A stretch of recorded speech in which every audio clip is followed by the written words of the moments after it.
That's LuckyHD, one of the biggest Looming Legacy YouTubers. He surpassed over 100,000 subscribers, and he's one of the lead developers of Tales of Scenario. And that's me, Fab. I'll be interviewing him, so let's get straight into the questions.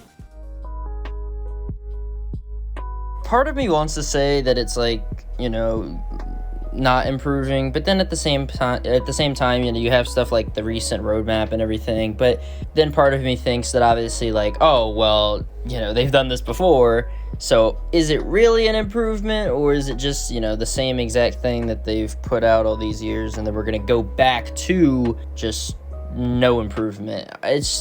Looming Legacy is a very unstable game when it comes to that, and I don't think we'll ever know for certain if they're improving or getting worse, I guess.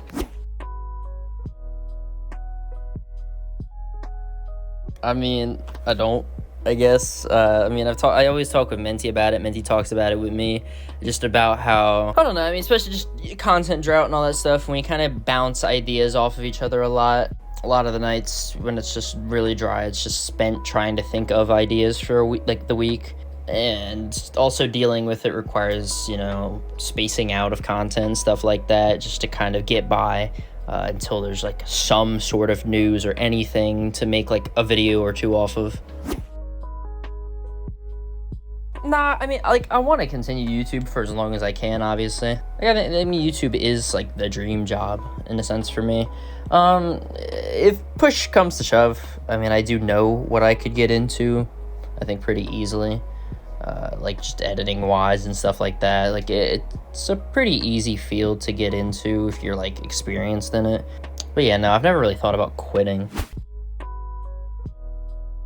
Oh yeah, it was definitely our Menti at the start, for Looming Legacy and all that stuff. I guess Russo was like my main kind of like thing for wanting to be a YouTuber, because I saw him obviously like with Pokemon Brick Bronze and all that stuff. But yeah, so it was kind of a mixture between both of them. I absolutely hate boost tokens. I think boost tokens were a mistake that continues to plague this game. Obviously, there's no solution that can literally be brought up now, because, it's Looming Legacy's biggest, like, cash cow. And removing it would just kind of mess up the already pre-established just everything. But if I could remove it, if you sent me back in time and told me, hey, here's the entire future of Looming Legacy, pick something to remove, I'd be like, oh, yep, nope, boost tokens, get them out of here. I just think they ruined so much for the game, because then that led them to create gammas, and then gammas just hyperinflated alphas, and then gammas became worthless because of boost tokens. It's such a messy system. I'm not really like in tune with like what goes on in Doodle World, but I can definitely tell they're having a lot better time over there, and they're a lot happier. Wish, he seems like a really good dev, with like all the stuff. Like, he works, and when he doesn't get an update out by a certain time, he gets mad at himself for that. Versus like T-Bradham, we don't know what the hell T-Bradham's up to half the time. Not even half the time, like 99.9% of the time. We don't know what really anybody on Llama Train Studio is up to. So I think Wish definitely makes the entire like community aspect and everything just better for that. But saying what game is definitively better is kind of just because like both games have their strong suits and both games have their weaknesses. Well, I know exactly what kind of started it, I guess.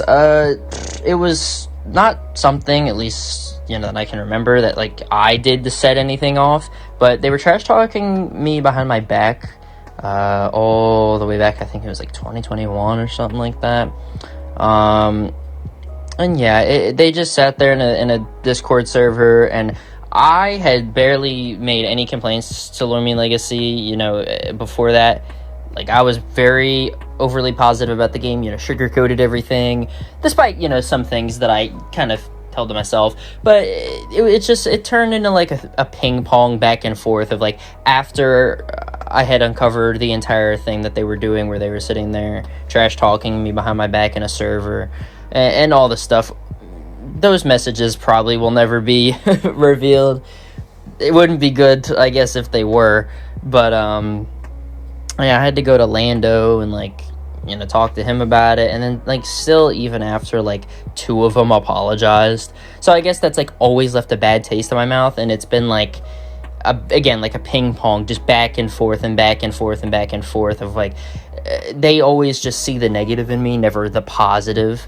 Whereas, you know, I try to look for the positive in them, whatever there is in Llama Train Studio, I guess, and Lumion Legacy as a whole.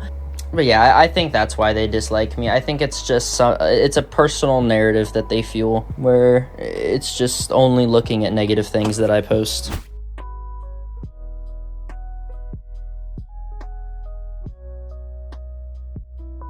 I mean, Lumion Legacy, I don't know. Like, it all really depends on how Tales of Sonoria actually does.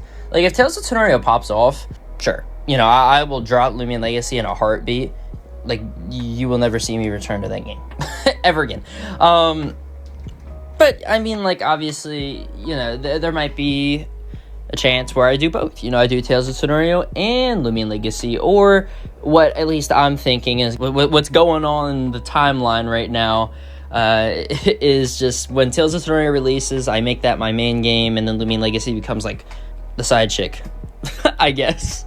I don't know. Like, I think if I go into the future with like Tales of Sonoria and stuff, like maybe, you know, when Tales of Sonoria doesn't really have like an update out right now or something relevant to cover, maybe Lumion Legacy has like a big update. Like, maybe I'll cover that. That was all of my questions for Lucky HD. I'd like to turn this into a series, so comment below who you think I should interview next. See ya.